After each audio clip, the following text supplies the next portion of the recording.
सत्साई जी, मैं ये पूछना चाहता था कि परमात्मा पे अटूट विश्वास कैसे हो? मतलब परमात्मा पर अटूट विश्वास एक भगत कैसे बनाए ताकि परमात्मा 100 परीक्षा ले ले, फिर भी हम डगमग ना हो। सत्साई जी।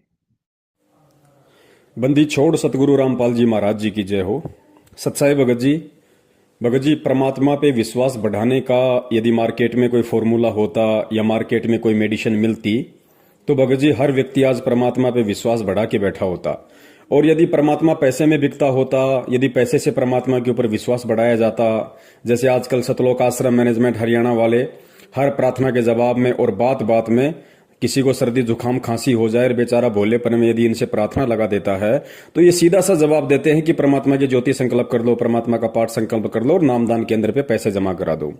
अगर पैसे जमा कराने से परमात्मा लाभ देता या परमात्मा मिलता या परमात्मा पे विश्वास बढ़ता तो भगत जी दास के विचार से कि छत्तीसगढ़ से तो टाटा परमात्मा को बाहर नहीं निकलने देता और बंबई से अनिल अंबानी परमात्मा को बाहर नहीं निकलने देता। दुनिया उनके लिए ऐसे तरसती जैसे सूखे के महीने में लोग बारिश के लिए तरसते हैं। तो परमात्मा पे विश्वास ना तो पैसे से बढ़ाया जा सकता है, ना परमात्मा अन्य किसी तरीके से हम उस पे विश्वास बढ़ा सकते हैं। यदि परमेश्वर पे विश्वास बढ़ाना है और यदि हम चाहते हैं कि हम परमात्मा कि हम ऐसे दृढ़ होकर भक्ति करें जैसे मीराबाई ने की, धना भगत ने की, नानक जी ने की, गरीबदास जी ने की, धर्मदास जी ने की, तो उसके लिए सबसे पहले भगत जी हमने परमेश्वर को परमेश्वर मानना पड़ेगा। परमेश्वर को परमेश्वर का मतलब गुरुजी ने बताया कि गुरु की जो भूमिका होती है, सतगुरु की जो भूमिका होती है, गुरु कहिए चाहे सतगुरु कहिए, बात एक ही है भगत जी। क्योंकि गुरुजी ने बताया कि वेदों में जहां भी गुरु शब्द लिखा है वो केवल उस पूर्ण परमेश्वर कबीर साहिब जी के लिए ही लिखा हुआ है। अन्य कोई व्यक्ति इस संसार में आध्यात्मिक गुरु की संज्ञा ना प्राप्त कर सकता है, ना कोई बनने के लिए लायक है, ना कोई समर्थ है। तो गुरु शब्द केवल उस परमेश्वर के लिए है। सतगुरु शब्द गुरुदेव ने बताया कि इसलिए रखना पड़ा क्योंकि यहां पे काल के दूत अपने आप को सतगुरु भी कहने लग गए। तो परमात्मा ने उस व्याख्या को समझाने के लिए कि भाई गुरु क्या होता है, सतगुरु क्या होता है, तो इसलिए परमात्मा ने यह सतगुरु शब्द लिखना पड़ा जो गुरु से अपने आप को भिन्न करता है। कि गुरु गुरु तो बहुत बहुत हो गए, गांव गांव नगर नगर गली गली में गुरु बन के बैठे हैं, तो परमेश्वर ने सतगुरु शब्द लगाना पड़ा। सतगुरु यानी उन गुरुओं से भिन्न जो सच्चा ज्ञान देता है वो सतगुरु। और परमात्मा पे विश्वास भगत जी केवल परमेश्वर को परमेश्वर मानने से ही बढ़ेगा। अगर हम परमात्मा को मां के गर्भ से जन्म लिया हुआ कर मानेंगे, या हम परमात्मा को कोई सामान्य संत, कोई सामान्य साधु, या हम ये मानेंगे कि परमात्मा ने हो सकता है किसी महापुरुष से 2 शब्द सीख लिए हों, आगे ज्ञान देने लग गए हों, बोलने चालने की शैली बढ़िया हो, 2-4 शास्त्र ज्यादा पढ़ लिए हों, दुनिया से ज्यादा ज्ञान हो गया हो है, और परमात्मा ने सत्संग कर दिए हों, इन विधियों से हम परमेश्वर को परमेश्वर नहीं मान पाएंगे। सतगुरु को परमात्मा मानने का सबसे शॉर्ट जो तरीका है वो है परमेश्वर का सत्संग। सत्संगों को हम जितना ज्यादा सुनेंगे, सत्संगों को हम जितनी गहराई से सुनेंगे, और सुनने के बाद में जब तक हम उन सत्संगों पे हम मंथन नहीं करेंगे, विचार विमर्श नहीं करेंगे, तब तक भगत जी सत्संगों का हमें अर्थ समझ में नहीं आएगा। और जिसको सत्संग ही समझ में नहीं आया वो कभी भी सतगुरु या परमात्मा को समझ नहीं पाएगा। तो सबसे पहले तो हमने गुरुदेव के जो हम सत्संग सुनते हैं, सत्संगों को हम थोड़ा शांति से सुने, चाहे हम आधा घंटे सत्संग सुने, लेकिन आधा घंटे तक हम एकाग्रचित होकर सुने और परमेश्वर के प्रत्येक वचन को हम गौर से सुने कि परमात्मा किस बात को क्या कहना चाहते हैं, किस तरीके से परमेश्वर हमें समझाना चाहते हैं। और दूसरी बात भगत जी, परमेश्वर को परमेश्वर मानना यानी भक्ति पे आस्था बढ़ाना, या फिर जैसे आपने कहा कि हम हमारे अंदर ये भाव कैसे उत्पन्न हो कि भाई परमात्मा धरती पे हैं, या फिर हम परमात्मा को परमात्मा कैसे माने, हम ये हमारे अंदर दृढ़ विश्वास कैसे हो। भगत जी इसका बहुत बड़ा रीजन हमारे प्रारब्ध के कर्म होते हैं। क्योंकि पिछले जन्म की कहां तक की हमारी भक्ति है, कहां तक हमने भक्ति यात्रा को पूरा किया है, उसका सबसे बड़ा रोल इस जन्म में होता है कि हम गुरु को क्या मान रहे हैं। गुरु को एक सामान्य व्यक्ति मान रहे हैं, अपने जैसा मानुष मान रहे हैं, या हम गुरु को साक्षात कबीर परमेश्वर मान रहे हैं। इसके पीछे हमारे पिछले जन्म की भक्ति का बहुत बड़ा योगदान होता है। गुरुदेव ने कई उदाहरण दिए। मीराबाई का उदाहरण दिया कि साधु सेती मस्करी, चोरा नाल खुशाल, मल अखाड़ा जीतेंगे युगों युगों के माल। तो मीराबाई उस कबीर परमेश्वर की युगों युगों की भक्ति की पहलवान थी, जो भक्ति करते करते करते करते वो एडी से चोटी तक इतनी भक्ति में रम गई कि उसने परमेश्वर को परमेश्वर माना, और इस कदर उसने विश्वास किया कि थोड़े समय में परमात्मा ने उस पर दया कर दी। दूसरी बात भगत जी, ज्ञान जब तक हम नहीं समझेंगे, ज्ञान को जब तक हम आधार नहीं बनाएंगे, ज्ञान में जब तक हम एडी से चोटी तक गर्क नहीं होंगे, अपने आप को नहीं डुबो लेंगे, तब तक भगत जी हम गुरु को गुरु भी नहीं मान पाएंगे, परमात्मा तो बहुत दूर की बात है। तो ज्ञान से ही हमारी एक आधारशिला बनेगी, क्योंकि ज्ञान भक्ति की नींव है, और नींव जितनी मजबूत होगी उसके ऊपर भक्ति रूपी स्ट्रक्चर, भक्ति रूपी बिल्डिंग उतनी ही तेजी से, उतनी ही मजबूती से ऊपर बनती जाएगी। बहुत सारी चीजें हैं, क्योंकि ज्ञान समझ में आने के बाद हमारे लिए दुनिया की कोई भी बाधा नहीं रह जाएगी, दुनिया का कोई भी संकट या विपत्ति नहीं रह जाएगी। उदाहरण के लिए परमात्मा ने सेव संबंध और नेकी जी का उदाहरण दिया। जब परमेश्वर उस समय उनके घर पे गए, और सबसे विचारणीय विषय यह है कि उस समय परमेश्वर ने उनको इतना ज्ञान भी नहीं समझाया था। आज तो चलो हमारी जेब में 24 घंटे मोबाइल रहता है, टीवी है, इंटरनेट है, हर प्रकार की सुविधा हमारे पास में है। हम दिन में 24 घंटे हम सत्संग सुन सकते हैं, काम करते करते हम सत्संग सुन सकते हैं, रात को सोते समय सत्संग लगाकर सुनते रह सकते हैं। लेकिन जिस समय सेव संबंध और नेकी थे, उस समय ऐसा कोई भी ये साइंस वाला सिस्टम नहीं था। तो उनको तो कभी कभार जब परमेश्वर के सत्संग में जाने का मौका मिलता था 7-6 साल या 6 महीने में, तभी वो आत्माएं सत्संग सुन पाती थी। उसके बावजूद भी उन आत्माओं ने अपने गुरु पर इतना विश्वास किया कि जिस समय गुरु उनके घर पे आया, और गुरु यानी परमात्मा उनके घर पे आए, और उस समय उन आत्माओं की क्या स्थिति थी, उनके घर में खाने को दाना तक नहीं था, सब्जी रोटी तक नहीं थी उनके घर में अपने परमात्मा को खिलाने के लिए। अगर आप और हमारे जैसा कोई सामान्य जीव होता तो उस समय भगत जी 100 विक्षेप अपने मन में ले आता। क्या विक्षेप ले आता कि भाई मेरे घर पे परमात्मा आए और उनको खिलाने के लिए खाना नहीं, भाई क्या चक्कर है, मैं भक्ति ढंग से नहीं कर रहा, मेरा नाम खंड हो गया, या फिर ये परमात्मा पूरा नहीं है, या इसकी भक्ति से कोई लाभ नहीं है। वरना ऐसा तो होता ही नहीं कि जिसके घर में भगवान आ जाए और उसके घर में अन्न का एक दाना भी नहीं, जबकि हमने तो सुना कि भगवान तो भंडारे भर देता है। तो इस तरह की भावनाएं आज हमारे मन में आ सकती थी, लेकिन उस समय नेकी सेव और संबंध के मन में तनिक भी इस तरह का विचार नहीं आया। और उन्होंने तो यहां तक हद पार कर दी भगत जी, हद पार कर दी उन्होंने कि अपने बेटे की बलि तक दे दी उन्होंने, गर्दन तक काट दी। सोचो जिसका एक ही बच्चा हो और वो अपने परमेश्वर को भोजन कराने के लिए, अपना शिष्य धर्म निभाने के लिए अपने बच्चे को अपने हाथ से उसकी गर्दन काट दे, भगत जी क्या होंगी वो आत्मा। और आज हम भगत जी अगर एक बच्चा है, इतना ज्ञान लेने के बाद भी जिसके एक बच्चा है, वो भी सोचता है कि एक तो और होना चाहिए, पता नहीं एक को कब क्या कुछ हो जाए। तो सोचो हम उन आत्माओं से इतने सत्संग सुन के भी कितने पीछे हैं। तो अभी हमने इस भक्ति मार्ग पे और कितना आगे बढ़ने की जरूरत है।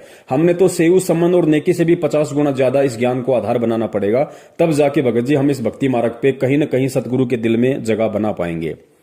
अब गुरु जी कहते हैं कि भक्ति मार्ग में संगति का बहुत बड़ा असर है, संगति का बहुत बड़ा असर पड़ता है।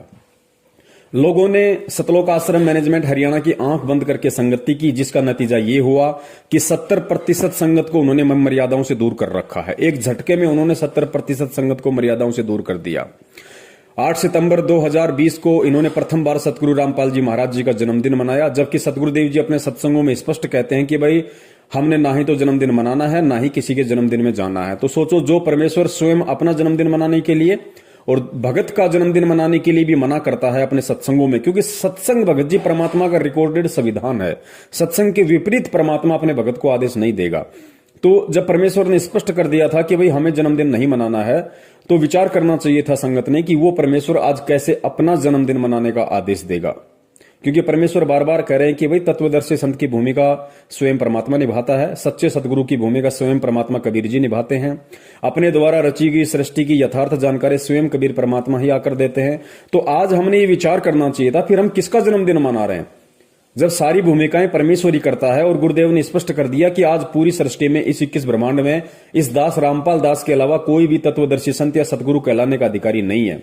तो पुण्यात्माओं हमने विचार करना चाहिए था उस समय जब हम इन लोगों के कहने पे उसी परमेश्वर का जन्मदिन मनाने जा रहे थे। देखो परमेश्वर लीला कुछ भी कर सकता है, क्योंकि इस समय परमेश्वर ने हमें ठोक कर ज्ञान दिया, तो ठोक कर परीक्षा भी लेगा।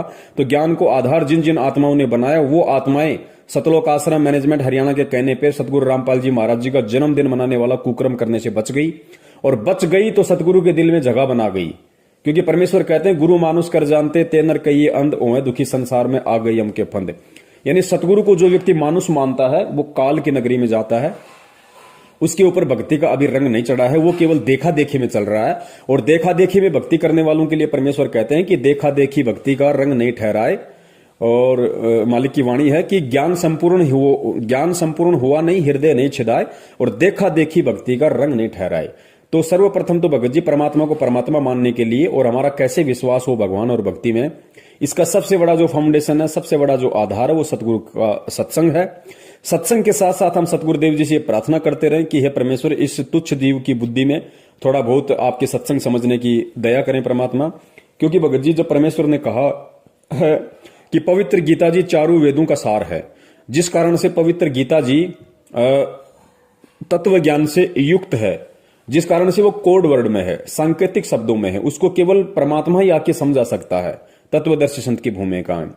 तो सोचो भगत जी, जब चारों वेदों का सार गीता जी कोड वर्ड में है, क्योंकि गीता जी में तत्व ज्ञान है, तो सोचो जब वो परमेश्वर स्वयं इस पृथ्वी पे प्रकट होके और तत्व ज्ञान युक्त सत्संग करेगा, तो उन तत्व ज्ञान युक्त सत्संगों को इतनी आसानी से कैसे समझा जा सकता है, कैसे हम परमेश्वर के इशारों को समझ सकते हैं।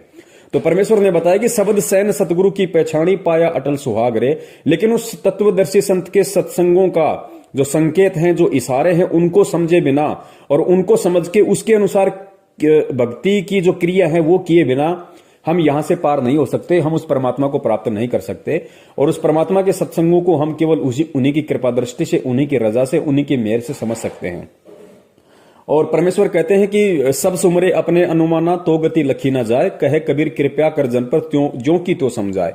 परमात्मा के सत्संग भी उसी जीवात्मा को समझ में आएंगे जो परमेश्वर को परमेश्वर मान के चलेगा। ठीक है, शुरुआत में हम गुरु को भगवान नहीं मान सकते, हमारे अंदर 100 विकार होते हैं, हमारे अंदर 100 शंकाएं होती है, लेकिन हम कोशिश तो करें, हम कोशिश तो करें कि गुरु जो कह रहा है वो सत्य है, मैं जो सोच रहा हूं वो असत्य है, मेरे मन में जो बातें निकल के आ रही है, मेरे मन में जो शंका है वो असत्य है, क्योंकि मैं 2 कौड़ी का तुच्छ जीव हूं। लेकिन मेरा गुरु जो कह रहा है, मेरा गुरु परमात्मा है, इसलिए मेरा गुरु जो कह रहा है वो सत्य है।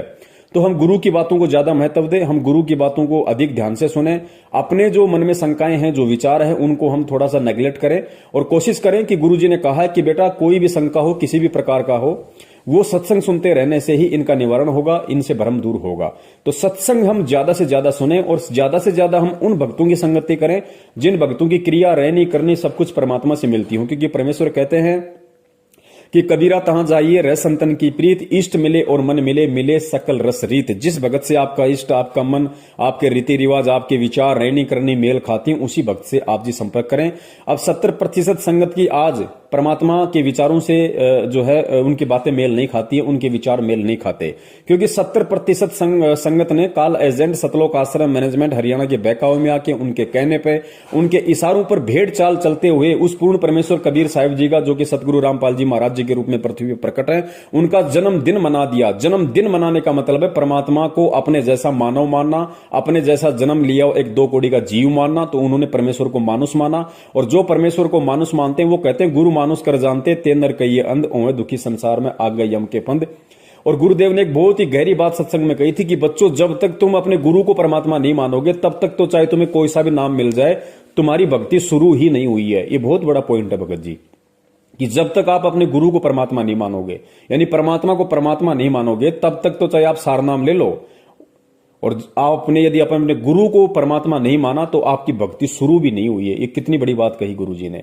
और जिन लोगों ने सार नाम तक ले रखा था, जैसा उन्हें लगा कि हमें गुरुदेव ने सार नाम दे दिया, वो लोग भी सतलोक आश्रम मैनेजमेंट हरियाणा के कहने पे उनका जन्मदिन मना लिया। तो सोचो भगत जी, उन लोगों में क्या क्या बुद्धि होगी, क्या विवेक होगा, कितना भक्ति और भगवान को वो लोग समझ पाए होंगे। तो ये बहुत टेढ़ी खीर है भगत जी। बार बार परमात्मा कहते हैं कि सतलोक जाना, ये मत समझो कि जैसे बरवाले का बस स्टैंड है, सतलोक जाने में तो पूरा जोर लगेगा, और जोर भगत जी लग रहा है, आज लोगों को समझ में आ रहा है।